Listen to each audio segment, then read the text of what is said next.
Sebelum kita masuk ke videonya, Mamang ingetin ya, video ini hanya preview dari manhwa aslinya. Jadi, jika teman-teman ingin mengetahui fullnya, kalian bisa baca di web legal atau back komiknya di tempat kalian, sebagai bentuk apresiasi bagi kreatornya.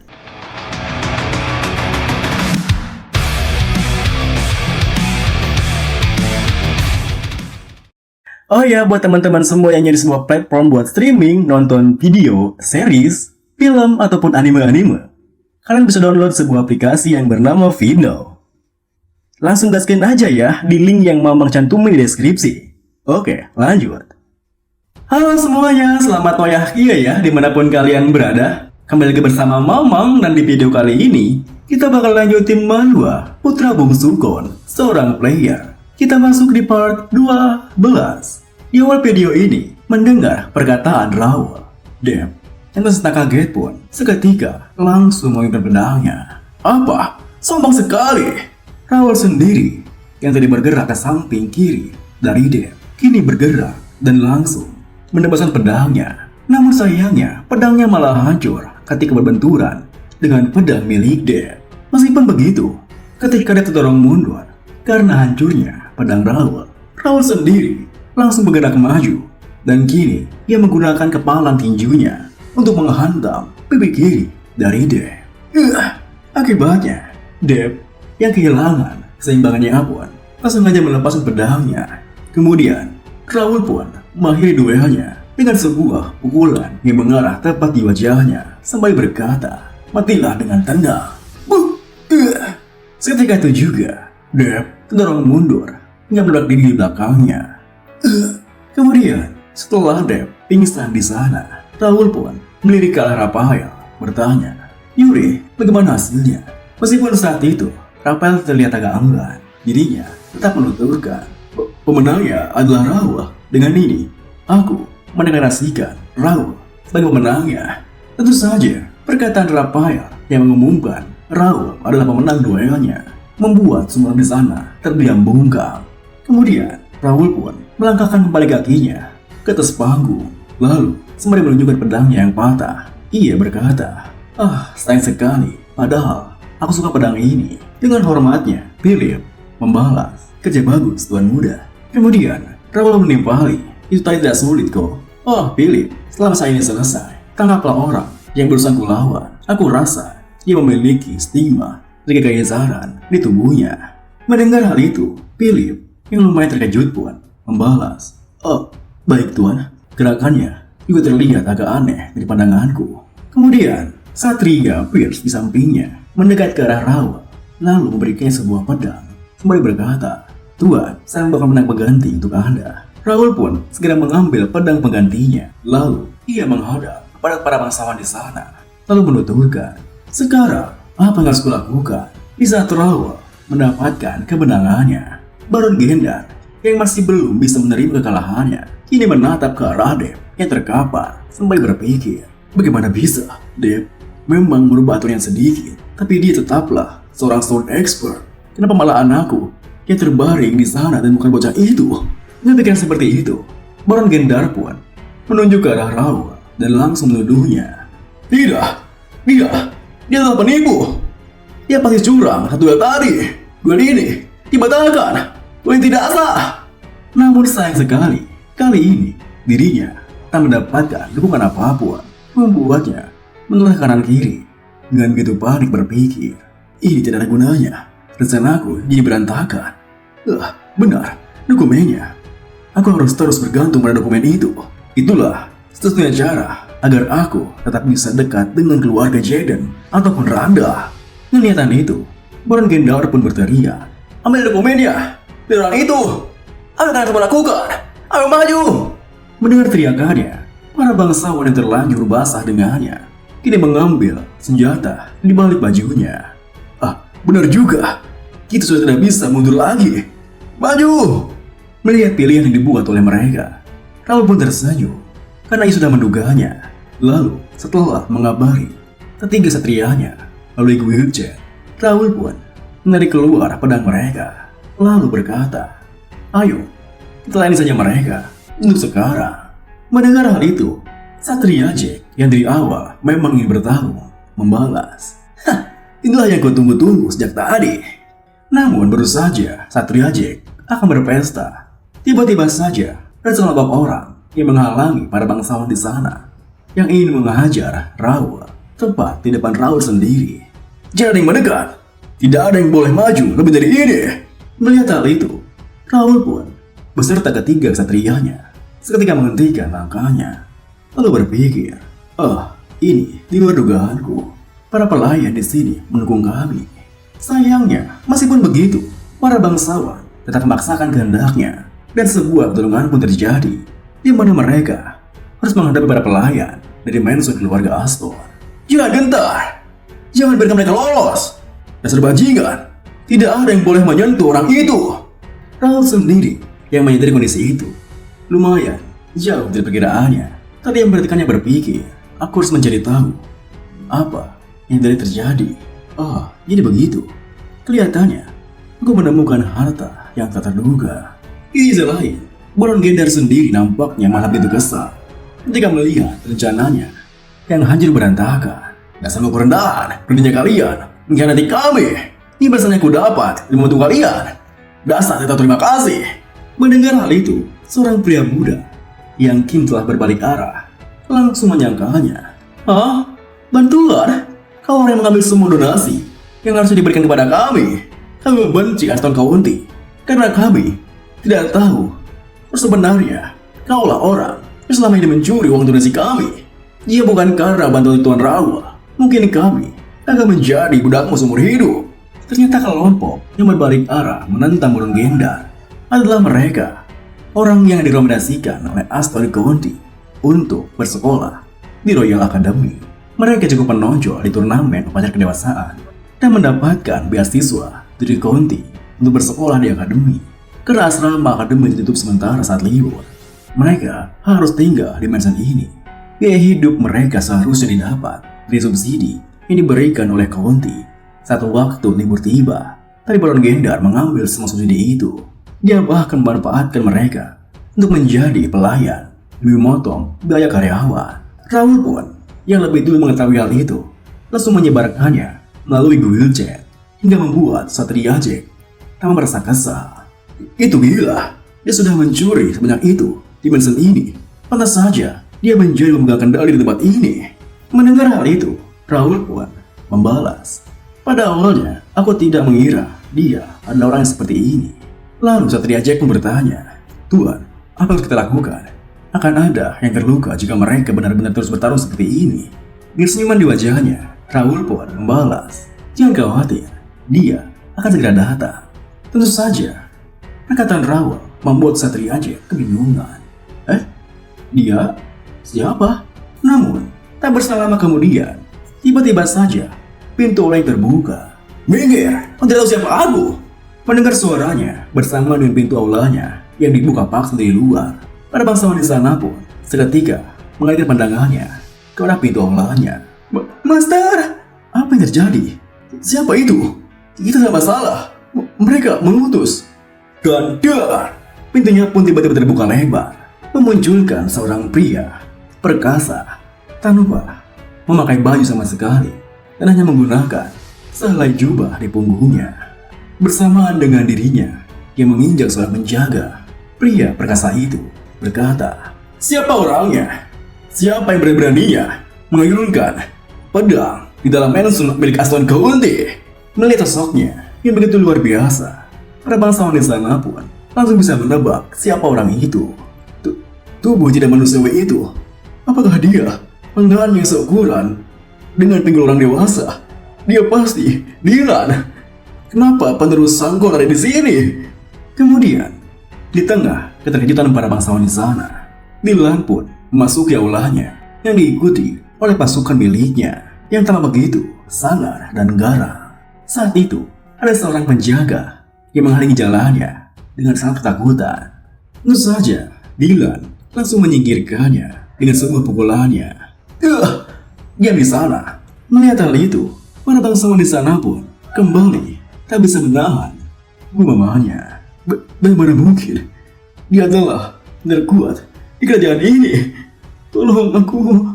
Kemudian, tanpa memedulikan perkataan para bangsawan di sana, Dilan pun langsung mencari tahu keberadaan adik termudanya. Di mana bocah itu? Itu dia. Seketika itu juga, Dilan menyimpan pedangnya dan langsung bergegas ke arah rawa dan langsung mengais-ngaisnya. Adik termuda aku, bagaimana keadaanmu? Apa ada yang berani mengganggumu? Apa makanmu lancar? Apa tidak mau nyenyak? Apa pupmu tidak keras? Kamu beneran baik-baik saja kan? Tentu saja, tingkah kakaknya membuat Raul tidak nyaman. Kakak, aku jadi agak pusing nih. Turunkan aku. Mendengar perkataannya, Dilan pun langsung menurunkannya. Baiklah. Kamu sudah tumbuh begitu pesat dalam 2 bulan ini. Tapi itu masih belum cukup. Jika kamu beneran laki-laki, kamu harus menumbuhkan otot-otot kuat seperti punyaku ini. Lihat. Dengan datarnya, Raul membalas. Iya dah. Tapi Kak, apa kamu benar-benar datang dari rumah dengan pakaian seperti ini? Dengan nada percaya dirinya, Dilan menimpali. Tentu saja, baju-baju itu membuatku tidak nyaman belakangan ini. Rasanya lebih enak kalau aku bisa menunjukkan tubuhku yang berotot ini kepada semua orang di ibu kota. Mendengar hal itu, Raul pun langsung menepuk dahinya sembari berpikir, astaga, penerus dari Sangkon berkeliling ibu satu kota tanpa memakai baju. Kemudian Dilan pun mengelus-ngelus rambut Raul sembari menuturkan, tak peduli apapun itu, seorang pria harus tetap menjaga kondisinya agar tetap sehat. Paham? Jika kamu punya tubuh yang luar biasa sepertiku, pada perut-perut itu tidak mungkin berani mengarahkan pedang mereka ke arahmu. Jadi haruskah kita akhiri hal bodoh ini sekarang? Beraninya bajingan seperti kalian mengangkat senjata di dalam mansion milik Aston ini. Mendengar perkataannya, seketika itu juga para satria miliknya langsung mengangkat tinggi pedangnya ke arah para bangsawan di sana. Melihat hal itu, Raul pun terdiam berpikir, harusnya sudah selesai sekarang. Tapi apa yang dia pikirkan dengan membawa wakil kapten beserta semua high ranking gadis itu? 25 intermediate sword expert. Mereka bisa menghancurkan keluarga Baron Gendar dengan mudah. Saat itu, jika kondisinya sudah berbaik sepenuhnya, Baron Gendar pun yang terdiam tak berkutik hanya bisa berpikir, Sia, bersaja, aku mau kembalikan keadaan. Tamat sudah riwayatku. Putra keempat Randa, Rapaya, dia pun ketakutan. Kenaik dari Republik Brenon yang kukira bisa kuandalkan sebagai senjata rahasia milikku. Mereka pun tidak mau ikut campur dan tidak berguna. Kemudian, di tengah ketegangan itu, Dilan melangkah maju ke tengah aulanya dan ia pun memperhatikan sekitarnya sambil berkata, Wah, mari kita lihat ada siapa saja di sini. Wah, itu kan Randa. Kemarilah dan sambut saudaramu ini. Mendengar hal itu, Rafael pun yang tadi sedang bersembunyi kini melangkah maju mendekat ke arah Dilan. Lama tak jumpa, Kak Dilan. Dilan pun dengan ramahnya menepuk-nepuk pundak Rafael sembari berkata, Iya, lama juga tak jumpa. Tidak berubah sama sekali, ya? Iya, kau ini anak keberapa? Rafael pun yang benar kesakitan membalas, Keempat, Kak. Dilan menimpali. Keempat. Apa kau masih membuli anak-anak lain dengan kakak kamu dan adik-adikmu? Rafael pun langsung bantahnya. Tidak kok. Itu sudah lama. Mendengar anda bicaranya, Dilan pun langsung menekannya. Kau marah kepada aku ya? Melihat tatapan matanya begitu tajam, Rafael pun dengan ketakutan langsung menepisnya. Marah? Tidak kok. Kemudian, sembari kembali mengelus-ngelus pundaknya, Dilan menuturkan, kelihatannya kau bersenang-senang hari ini. Kau tidak akan bisa berbincang denganku lagi jika kau tidak mau berubah. Mulai sekarang, ini adalah masalah keluarga. Jadi, aku tidak mau kau ikut campur. Jadi bagaimana? Atau kau malah memilih untuk tinggal berbincang lebih lama denganku? Rafael pun yang merasa ketakutan membalas, aku ada urusan di rumah. Jadi lupakan sesuatu kah? Kemudian, sembari menyuruh Rafael pergi, Dilan menuturkan, baiklah, pergi sana. Dan sampaikan ini ke kakak pertamamu untuk menemuiku. jika dia mau berduel. Dan kita akhirin sekarang. Kalian semua pergilah. Ini adalah masalah keluarga. Tapi siapapun yang menarik keluar senjata mereka, kalian tidak boleh pergi. Karena ada yang harus kita bicarakan. Mendengar perkataannya, seketika itu juga mereka yang merasa ada hubungannya dengan masalah itu kini pergi keluar meninggalkan mansionnya. Kemudian Dylan tersenyum ke arah Baron Gendar menuturkan, jadi bagaimana? Di mana dokumen yang ingin kau minta tanda tangan itu? Dengan begitu permasalahannya pun selesai setelah Dylan dan Alston tiba di sana. Malam harinya di sebuah ruangan di mansionnya terlihat Raoul yang berbincang dengan Dylan sendiri. Terima kasih, kan sudah mau datang, kakak. Tapi bukankah ini agak berlebihan? Mendengar hal itu, Dylan bertanya, berlebihan kenapa? Raoul pun menjelaskan, Raoul mengajak wakil kapten dan juga kenaik lainnya kemari. Dan mereka membawa banyak pasukan juga. Lalu bagaimana keamanan istri dan anak-anakmu? Mendengar hal itu, Dylan pun menatap terawakannya. Adikku, kamu kan meminta bantuanku. Tentu saja, aku harus melakukan yang terbaik untukmu. Raoul menimpali. Aku masih tak berpikir kalau tindakanmu ini cukup berlebihan, kah? Dan juga, aku baru menghubungimu kemarin malam. Kamu pasti menghubungkan orang-orang itu dengan sangat buru-buru lalu pergi ke ibu kota sembari meminum cangkir teh di depannya. Dylan membalas, kamu tahu pastilah alasanku melakukan semua ini. Kamu pikir kenapa ayah menyerahkan segel itu kepadamu? Masalah ini juga jadi lebih cepat selesai karena kedatanganku di sini. Mendengar jawabannya, Raoul pun tertegun berpikir, dia benar. Jika bukan karena kedatangan Paraloscon kemari, masalah ini akan jadi lebih sulit untuk diselesaikan. Dan dia datang dengan cepat menggunakan portal. Biaya yang ia keluarkan setidaknya 3.000 gold untuk mengirim semua orang dalam portal. Terserahlah, aku tidak memikirkan itu lagi.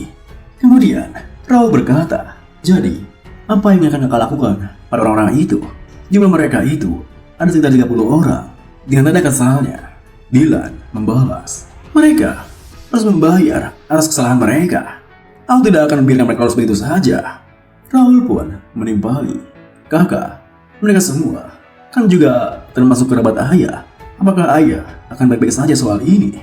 Dengan penuh percaya diri, Dylan menimpali, dia tidak mengatakan apapun. Jadi ini adalah kesempatan kita untuk membasmi mereka. Dan juga kita sudah membiarkan mereka bertindak seenaknya selama ini. Dan keuangan kita makin tipis karena ulah mereka. Mendengar hal itu, Raoul pun yang merasa aneh berpikir, kelihatannya kakak pula yang merencanakan semua ini, bukan ayahku. Kepling juga mengatakan Aldi dan Aston itu cukup berbakat dalam politik dan sangat baik dalam membuat perhitungan. Otot kuat yang diimbangi dengan otak yang cerdas. Dia ini benar-benar overpower. Namun, melihat Raoul yang terdiam seperti itu, Dylan pun langsung mengelus kepalanya, menuturkan, kelihatannya kamu juga terganggu soal ini ya.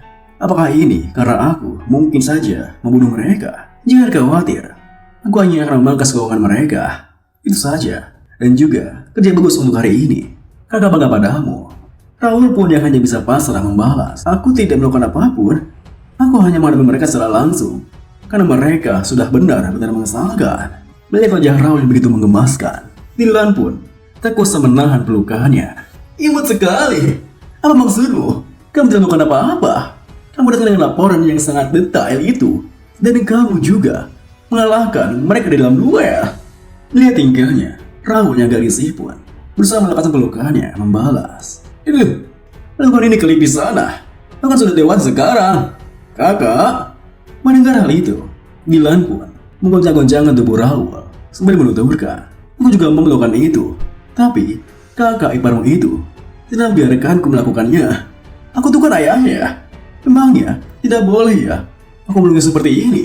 Saat itu, Raoul pun menyadari apa alasan kakak iparnya tidak ingin Dylan memeluk anaknya. Karena apa yang terjadi jika tangan sebesar itu memeluknya dalam waktu yang dekat. Kemudian, setelah melepaskan pelukannya dari Dylan, Raoul pun menyerahkan sebuah dokumen sembari menuturkan, ada hal yang ingin kusampaikan padamu, Kak. Ini adalah dokumen laporan dari pertarunganku dan Brongendar dalam duel pembuktian keturunan yang tadi. Apa yang harus kulakukan dengan laporan ini? Mendengar hal itu, Dilan pun membaca laporannya, lalu membalas, rumah dari 27 orang yang minta silmu sekarang telah menjadi milikmu. Rumah itu telah jadi milikmu sekarang. Kamu bisa melakukan apapun dengan ini. Apa kamu perlu bantuanku? Tentu saja, perkataannya membuat Raul terkejut. Rumah ini telah jadi milikku sekarang? Saat itu, Raul berpikir total nilainya sekitar 100.000 gold. Aku kira keluarga utama yang akan mengurusnya, karena ini adalah aset dari keluarga. Di tengah keterkejutannya, Dilan menuturkan, adikku, ini adalah hadiah yang kamu dapatkan dari duel yang kamu lakukan dengan mereka tadi. Mereka sudah menjadi milikmu. Kamu tidak perlu khawatir soal diriku ataupun kerabat yang lain. Aku akan selalu bilang padamu, kalau laki itu harus selalu percaya diri. Kamu adalah putra dari Aston, dan kamu harus lebih percaya diri lagi. Mendengar hal itu, Raul pun sempat tersipu malu. Lalu, ia mengambil dokumennya sembari menimpali. Aku paham, Kak. Aku akan mencoba untuk melakukan itu. Tapi, Kak, bolehkah aku sedikit minta bantuanmu? Bisakah kakak mengurus ini untukku? Kakak bisa mengecualikan kiriman Brongendar karena aku memerlukannya untuk sesuatu. Saat itu, Raul melakukannya karena berpikir belajar dokumen tergantung pada siapa yang memegangnya akan sangat merepotkan untuk menjual ini semua sendirian. Kemudian, Dilan pun yang mengerti maksudnya mengambil kembali dokumennya sembari menjawab, baiklah, aku yang akan mengurusnya dan jangan khawatir. Kamu tidak akan kehilangan satu aset pun. Aku akan mengajarimu sesuatu sebagai hadiahmu juga. Jadi, temui aku di lapangan pagi nanti. Mendengar hal itu, Raul yang kebingungan pun bertanya, hadiah? Hadiah apa? Dengan pose binaragawannya yang menunjukkan otot miliknya, Dilan tersenyum menuturkan, benar, aku akan mengajarimu bagaimana cara membentuk otot yang sempurna. Apa kau bersemangat soal ini? Apa kamu merasa begitu semangat mempelajari hal ini? Lihatlah otot yang indah ini. Lihat tingkahnya itu yang bahkan membuat kancing kebayanya terbang dan masuk dalam cangkir teh milik Raul. Raul pun hanya bisa membalas, ya, tentu saja, kau bersemangat, Kak. Dilan pun menimpali, sudah pasti. Ayah dan Lawrence pun juga penasaran, tapi aku hanya akan mengajarkannya kepadamu. Saat itu, Raul pun berpikir, apa dia punya rahasia di balik ototnya itu? Aku pun jadi penasaran juga. Ternyata, hari demi hari pun berlalu. Dimana Raul menghabiskan 1 bulan lamanya dengan berlatih mati-matian bersama kakaknya, Dilan, yang membuat Raul bersumpah jika dirinya tidak akan lagi berlatih dengan kakaknya itu. Dan akhirnya, hari penerimaan akademi pun datang.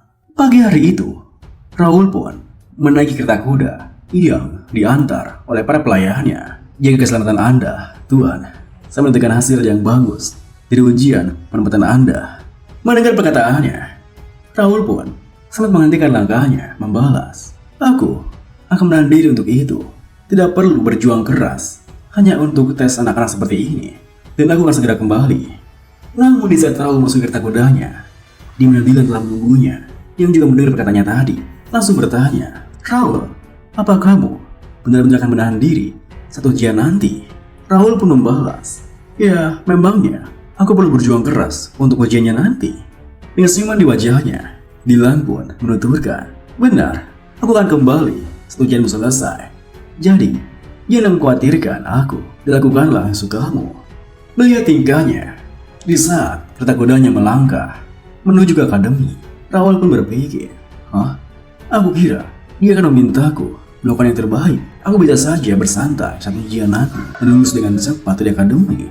Dan juga, pergi ke akademi itu hanyalah alasan untukku supaya bisa keluar jauh dari rumah. Jadi itu bukanlah tujuan asliku. Berusaha berbaur dengan bocah-bocah itu cukup melelahkan.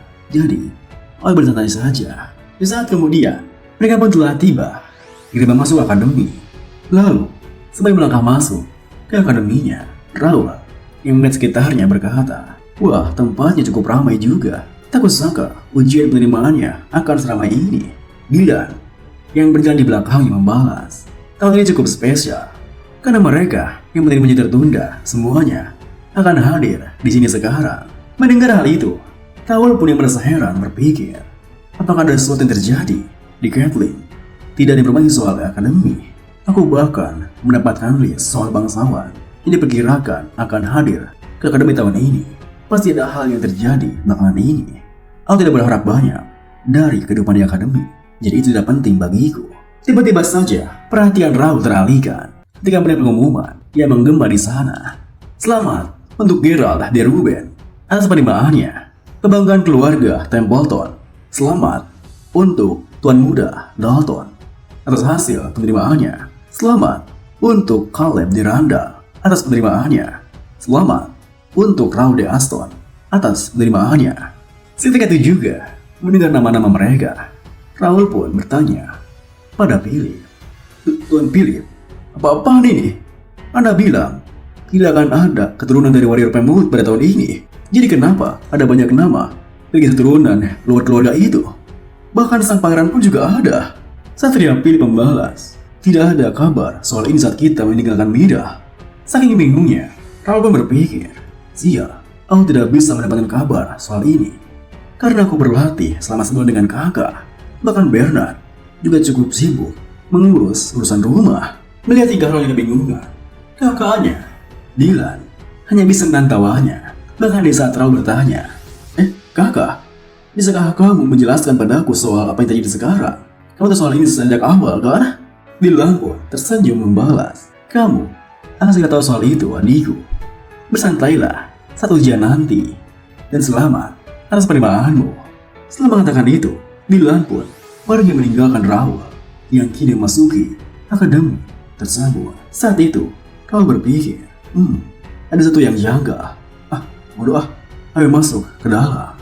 Kemudian, bersamaan dengan Dylan yang meninggalkannya, Raul memerintahkan anak buahnya, Tuan Jack dan Tuan Pierce, bisa akan berkeliling dan kumpulkan beberapa informasi soal ini.